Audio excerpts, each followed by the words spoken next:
and they prioritized attention as the highest God. You know, we all waste an awful lot of our own time, and then collectively we deceive each other and we lie. You wonderful human being, welcome back to the inner church, where I make the connection between what people say, do, or have, and their inner voice. So let's go. So the Egyptians determined that Horus, who was the god of attention, was the force that kept the evil king at bay, so destroyed the negative consequences of habit, and revitalized the social order. And they prioritized attention as the highest god. And so did the Mesopotamians. So they had a god, Marduk, who was their pinnacle god. So Jordan, they all beat me to the punch. So this is good to know. And the question is, why has it taken so long for cultures around the world to see the wisdom in all of this? Well, Alan, do you Do think it's partly because if you start to become mindful, there's also the possibility that you'll bring your shortcomings to mind. Like, imagine that you do start a practice of attending. As you attend, you're going to learn things about yourself that are interfering with your ability to openly attend, right? And that can be challenging and off-putting, because you can see, because you're wondering, well, if this is so obvious, why don't people notice it? Why don't people just automatically do it? And I do think that part of it is that when you start to pay careful attention, you find things that need to be fixed, and that calls you. Well, that's one possibility, anyways. Well, so let me speak to that, because something that's very important to me is the idea that behavior makes sense from the actor's perspective, or else he or she wouldn't do it. And so if one were mindful, they'd be aware of why they're doing what they're doing. And it turns out that every description we have of people, ourselves or others, has an equally potent but oppositely valenced alternative. So you want to diminish me because I'm so gullible, which I am. From my perspective, I'm trusting. You drive me crazy because you're so inconsistent. From your perspective, you're flexible. You can't stand me because I'm so impulsive. That's because I value being spontaneous. So it's interesting. You'll like this as a clinician. Years ago, we did this study where we gave people about 200 of these behavior descriptions. And we said, circle those things about yourself that you want to change, but you have trouble changing. Okay, so for me, it would be gullible, impulsive, for example. Now you turn the sheet of paper over, and in a mixed up order are the positive versions of each of these. And now we ask people, circle those things about yourself you really value: trusting and spontaneous. And so as long as I value being trusting, I'm going to necessarily be gullible. As long as I value being spontaneous, people on occasion are going to see me as impulsive. And when you realize that behavior makes sense, then we don't want to change ourselves or other people in the same way. That you might be tired of me because I'm so whatever. And then when you see the positive version of it, you welcome it. And our relationship flourishes and we become less judgmental. So they explain how important to life both attention and mindfulness are. But again, they may seem like simple concepts, but psychologists always make them complex. Let's dive into why attention and mindfulness are arguably the most important things in life from a psychological perspective. Because first, attention, our ability to focus our attention, is fundamental to nearly everything we do. It's been extensively studied in psychology, and research consistently shows that attention is a limited resource. Understanding and directing our attention can lead to increased productivity, better decision-making, and improved relationships. If you want to know more about this, check The Limits of Attention by Christopher Moll.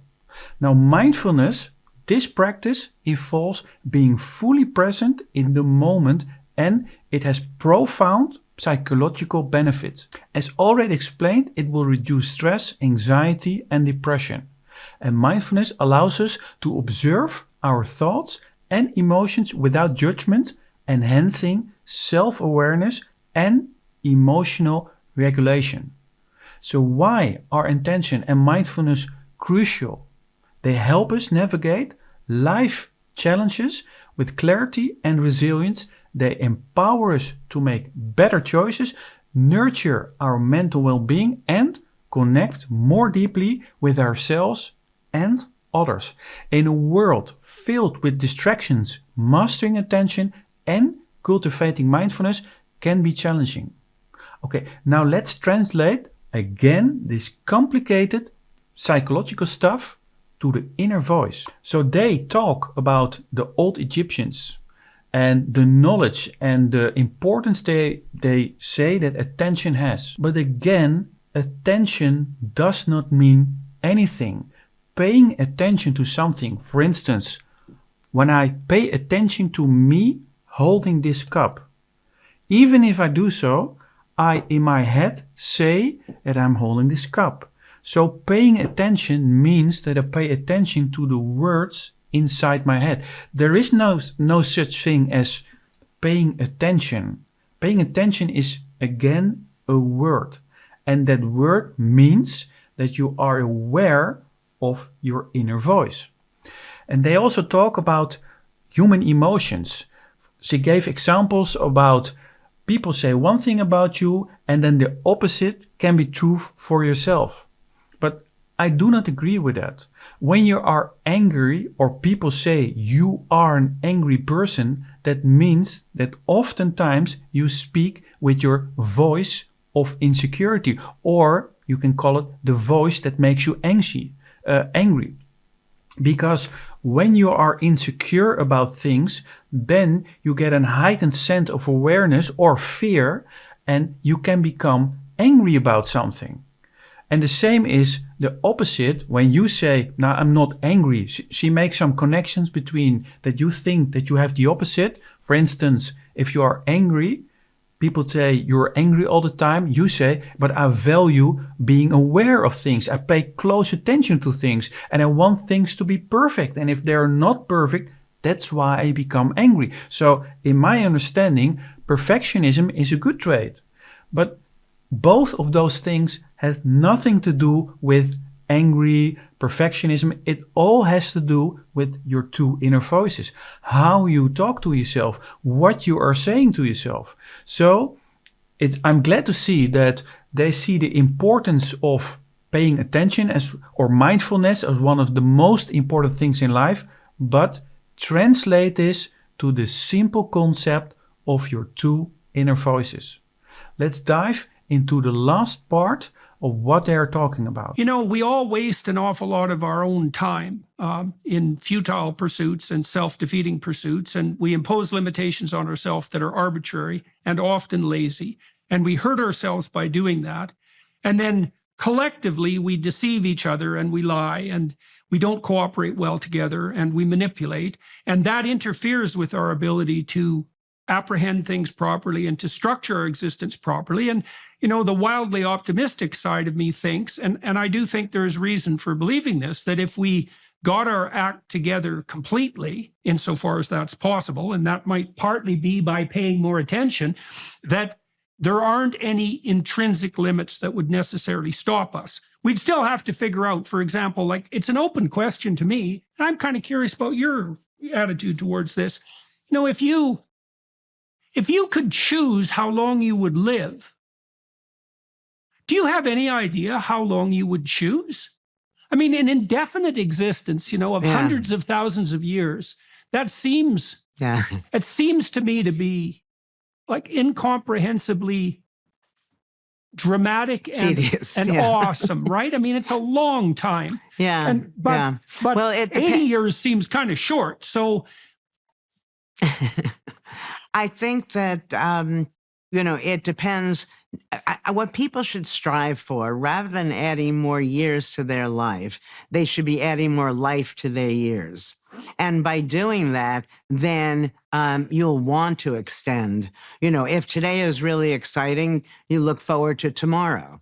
If you're miserably depressed today, you're scared about tomorrow. And so that if we were able to create a world where people were more mindful, where people had more respect for each other by noticing people's behavior makes sense or else they wouldn't do it, I think that there'd be no reason to fear. You can't imagine what life is going. I can't even imagine what life is going to be like in 50 years. And I'm assuming, which is separate from whether I'm going to be alive or not. Most people would say no, but who knows? AI is changing things.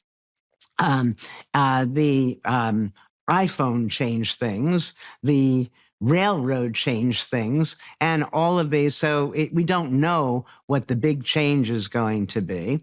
It could be, which planet was it? Was it Venus, where they just found ice, making space travel to wherever it was seemingly more possible.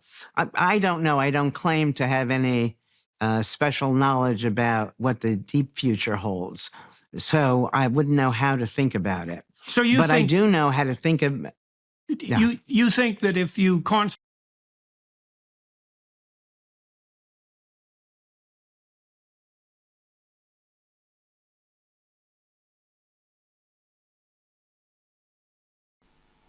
Okay, so they talk about human limitations and suffering, and as you can clearly see, these are age-old topics that have fascinated psychologists for centuries. The acknowledgement of human limitations dates back to philosophers like Socrates, who famously declared, "I know that I am an intelligent because I know nothing."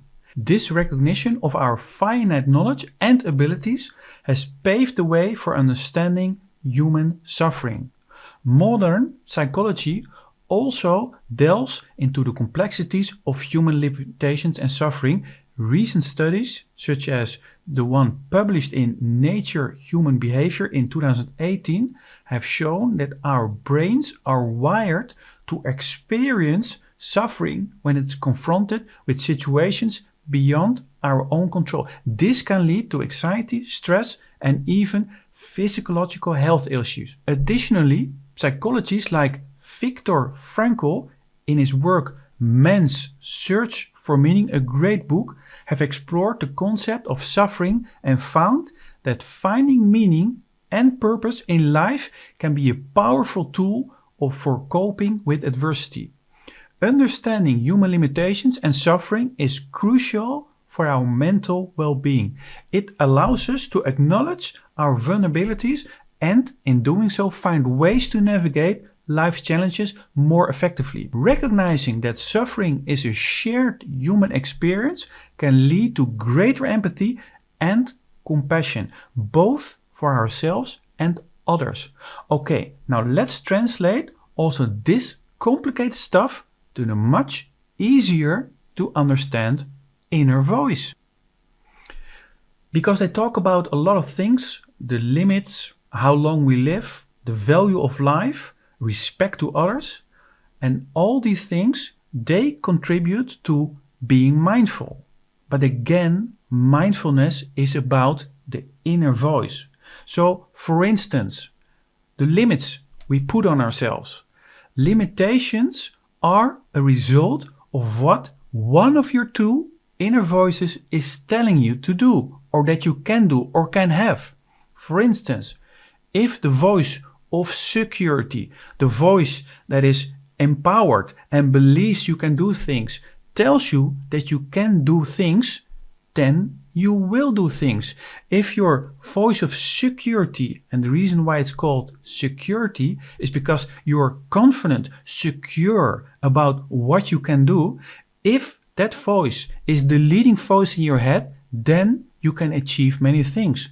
But if On the other hand, the other voice, the voice of limitations, and we call it the voice of insecurity, tells you that you cannot do things, then you put limitations on yourself. So limitations, what they are talking about, can be easily explained by talking about or the concept of the inner voice, the voice of security and the voice of security.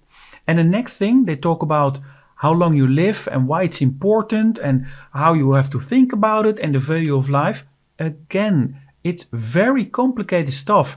And the only thing that matters for you is to understand your inner voice. That's why this channel is dedicated to you helping to understand how the inner voice, your inner church,